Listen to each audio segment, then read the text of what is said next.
Okay, Assalamualaikum guys. Hari ni aku nak buat analisis macam biasa. Setiap hari Ahad aku akan buat analisis sama ada counter yang di request ataupun counter yang minggu lepas je yang aku review balik. Siapa yang nak belajar ataupun nak request saham boleh masuk dalam Telegram dekat description dekat bawah. Okay, yang pertama kita tengok dulu FKLI. Okey, ini lepas daripada pengumuman PM hari tu kat kawasan sini, price macam nak naik macam nak naik sampai atas. So ini adalah petanda yang baik untuk bursa. So kat sini kita ada momentum pole. So at least satu lagi dia boleh buat pole. Tapi kat kawasan sini kita ada double breakout. So double breakout ni agak kuat juga kawasan dia. So tengok tu dia reject sampai bawah. Saya expect mungkin dia akan buat penurunan dulu sikit. Mungkin dia akan buat structure flat ke apa kan untuk meneruskan kenaikan ataupun untuk tembus kat kawasan sini.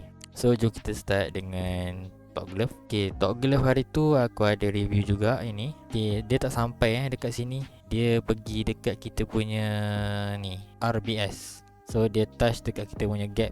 Gap ni pun boleh dijadikan sebagai kita punya resistance. Siapa yang tahulah. So saya pun tak ajar lagi untuk yang gap ni. Tapi yang penting dia memang tak sampai dekat kita punya sini. So saya target hari tu dia masuk dalam zone ni, dia buat kenaikan. Kat sini memang dia berhenti dekat kita punya double breakout zone. So dia pacak waktu dia turun balik. Kalau yang ni siapa yang nak re-entry balik agak berisiko sebab dia dah touch 2 kali kat atas tu dan dia reject. So kalau nak try boleh try kat sini. Mungkin dia boleh buat pattern flat ke kan. Pattern flat macam ni. So macam ni mungkin dia boleh buat macam tu dan naik ke atas. Sebab sini pun ada momentum. Tengok candle hijau banyak kat sini kan. So mungkin dia retrace tam dia naik. So nak try boleh dekat sini. Kita punya risk kat sini macam minggu lepas. Saya letak dalam 10% dan saya target 10% juga kalau dia sampai sini Okay, untuk Atronic kat sini kita dah profit kat sini saya ada tanda zone hari tu.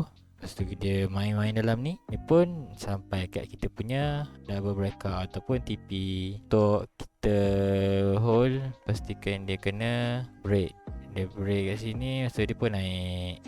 Tu kalau siapa yang nak lagi nak ambil lagi counter ni, boleh lah tunggu dia breakout dulu. So kita ambil daripada dia punya retracement. Okay, SKB Shard hari tu saya ada cakap kat sini ada support yang cantik kan, tapi dia buat symmetrical structure dan saya merasakan dia boleh buat deeper retrace, lepas tu dia naik ke atas macam tu sebab macam ikut sebelah ni. Tapi tak malam pun untuk kita entry kan. Kita nampak setup yang cantik. So ngam-ngam pula kita punya trend line. Dan kita punya risk mungkin dalam 4% time tu. Dan dia pun naik sampai dekat kita punya TP dekat sini.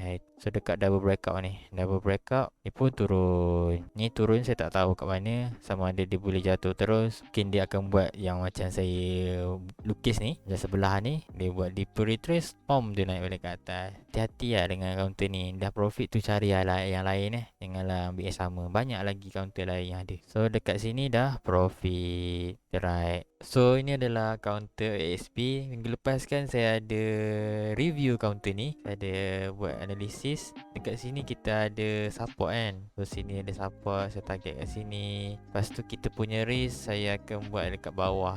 So tak tahu kena ke tak hari tu. Tu harap tak kena So biasa memang saya ambil ke bawah. Sebab biasanya kalau 2 kali touch ni dia akan buat satu deeper retrace. Kalau dalam week off punya method kat sini adalah dipanggil spring. Dia naik balik ke atas. So momentum ada. So kat sini memang gila naik kau-kaunya. So siapa yang ada masuk daripada sini, kalau at least kat sini at least kat sini pun dah 60%. Kalau yang hold position sampai atas ni sampai 200%. Korang letak 10,000 kat sini dapat 20,000 tau. Tapi tu ASP ni dah diisytiharkan non syariah. So kita tak boleh trade. Okay, carilah counter lain. Okay, untuk NTEX pun saya ada cakap hari tu, selagi dia tak break kat sini dengan satu candle, selagi itulah kita boleh entry kan. Dia touch balik, cocok semula dekat bawah. Lepas tu dia naik balik, dia main dia sampai juga kita punya TP yang saya tanda ni. So kat sini kita dapat dalam 7%. Kita punya risk biasa saya ambil kat bawah ni 7% juga, 7 sampailah kita punya 1:1. So memang ngam. So kat sini pun dah profit, right? So untuk counter emulus ni, hari tu saya ada tanda dekat sini kita punya support, sebab dia ada cocok yang banyak kan, macam dia touch. So kita expect lah dekat sini dia boleh naik semula ke atas. Tapi malangnya kat sini dia tembus terus. Dia tembus, lepas tu dia sampai dekat kita punya resistor bekas support dekat sini. Dia pun respect kat situ, dia pun naik balik. So kalau yang letak dia punya TP kecil, mungkin dah kena lah kat sini dan dia naik semula. So kalau saya punya cara macam ni kalau saya pun mungkin saya akan entry kat sini. Lepas saya entry kat sini, saya buat kecil je dia punya cut loss, dan saya nampak satu lagi peluang kat sini. Mungkin lah lepas saya dah loss kat sini, dah ambil cut loss, saya akan entry lagi kat sini. Tu adalah salah satu cara untuk kita counter buy. So kat sini at least dia mungkin dia buat retracement sampai bawah ni ke, ataupun dia tak sampai bawah ni pun mungkin atas ni sikit. Mungkin dia buat retracement sampai kita punya line SNR ni ataupun line double breakout ni. So kita target at least sampai sini dulu. Kalau dia tembus, boleh hold sampai atas ni. Ni tempat yang saya target minggu lepas. So ini adalah pattern reversal. Agak berisiko sikit lah, tapi bila dia berisiko, reward dia dah tentulah tinggi. Itu je lah nak cakap. Kat sini pun dia buat double bottom. Double bottom ni sifat dia adalah reversal. So kalau saya hold sebab saya akan letak TP bawah ni. So kalau tengok saya punya siri belajar, saya akan letak TP dekat bawah previous resistance, previous support. So kat sini tak kena. Okay, untuk Opcom kita ada tanda support kat sini kan. Saya ada macam suruh masuk kat sini, tapi saya ada kata memang berisiko sebab dia buat impulse yang agak kuat juga merah ni kan. So impulse ni kalau dia nak counter balik untuk buy agak susah. Dekat sini memang saya rasa hari tu boleh masuk, tapi tak banyak kita boleh dapat. So kat sini pun kita punya risk hari tu adalah mungkin dalam 3% macam tu, 3%, dan kita punya ratio pun 3%. Tak sampai tak sampai kat atas ni. So kira kalau saya tak dapat ni kan. Tak apa, tak ada rezeki. So ini gagal. Kut solo N hari tu saya ada bagi mapping dekat sini kan. So dekat sini selagi dia tak break kat sini, kita boleh hold. Tapi tu saya nampak benda yang tak baik kat sini. Dia memang buat flag hari tu. Saya ada lukis flag macam ni, flag pattern ni dia punya sifat dia kena continuous. Tapi dalam flag pattern ni dia ada satu lagi pattern macam ni. Ni adalah pattern bear flag. Bear flag ni maknanya dia nak ke bawah senang cerita, kalau dia buat macam ni pun ke bawah. Biasa macam tu lah. So kalau ada nasib, kalau siapa yang nak hold, yang masih hold ke apa ke, boleh je dia naik atas balik. Apa boleh jadi sebenarnya dengan market bursa ni. Cuma ni adalah analisis saya lah. Saya nampak yang dia buat bearish flag macam ni. So mungkin dia boleh sampai dekat bawah ni. Ni kena hati-hati lah. So kalau yang nak masuk ni, tunggulah kat sini tunggu kat bawah ni sikit. Okay, kat sini kita ada CYF ni masih, kalau saya tengok dia masih sideways. And kalau yang dekat sini dalam sideways ni kita nampak macam-macam pattern. Ni ada channel ni, boleh kira flat juga flat. So dia pun naik kat sini, dia sampai dekat kita punya resistance, dia pun jatuh semula. So saya target dia boleh sampai dekat kita punya double break. Ni adalah kawasan-kawasan penting sebab ada banyak tempat yang dia touch sini, so banyak break. So saya target dia boleh touch sini dan dia boleh buat kenaikan. At least target sampai dekat resistance yang terdekat dulu, dekat sini. Kalau macam cantik boleh sampai atas ke, ataupun terus dia break. So yang ni pun masih ada lagi harapan. Tapi risk kita memang besar sebab dia sideways. Kalau pendapat saya akan letak dekat bawah support 10%. So kita kena dapat 10% juga untuk balik modal. Okay, untuk UEMS ni counter dia bawah 3%. Asal dia sikat, lepas tu tiba-tiba ada liquidity masuk. Kat sini saya nampak ada support yang cantik. Kalau nak ambil zone kat sini boleh, tapi dia dah sampai dekat kita punya support kan. So kita ambil je kat sini terus, alang-alang. So saya target dia boleh masuk dalam kita punya zone dan dia naik sampai sini. At least sampai sini. Kita target sini berapa? Sini saya target dalam 5% ataupun nak 1 bit lagi ke 7%. So kita kena dapat at least 7% juga.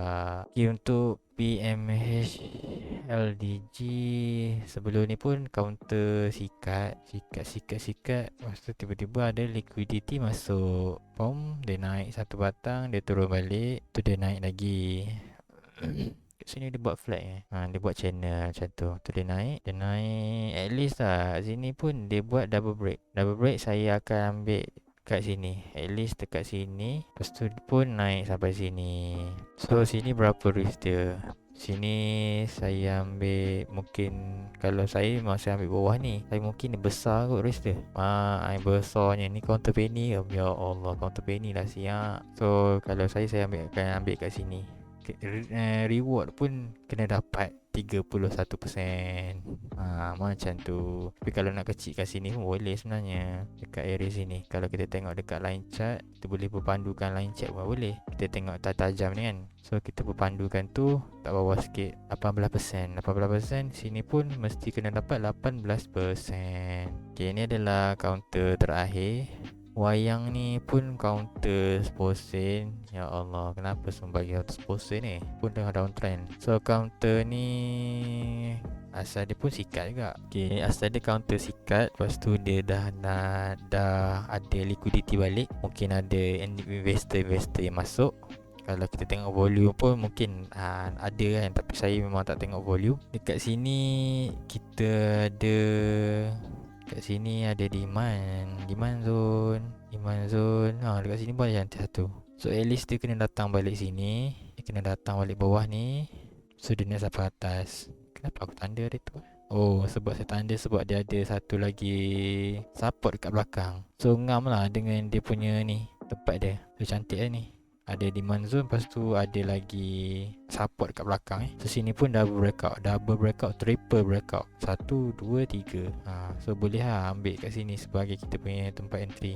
So risk kita dekat sini hanyalah 6%. Lebih bawah sikit lah. Bawah ni 10%. Dia kena dapat at least 10% juga. Tapi kalau saya target kat sini, dapat 1:2. Cantik juga kat kita punya support become resistant. So at least dekat situ lah kita boleh target dia sampai.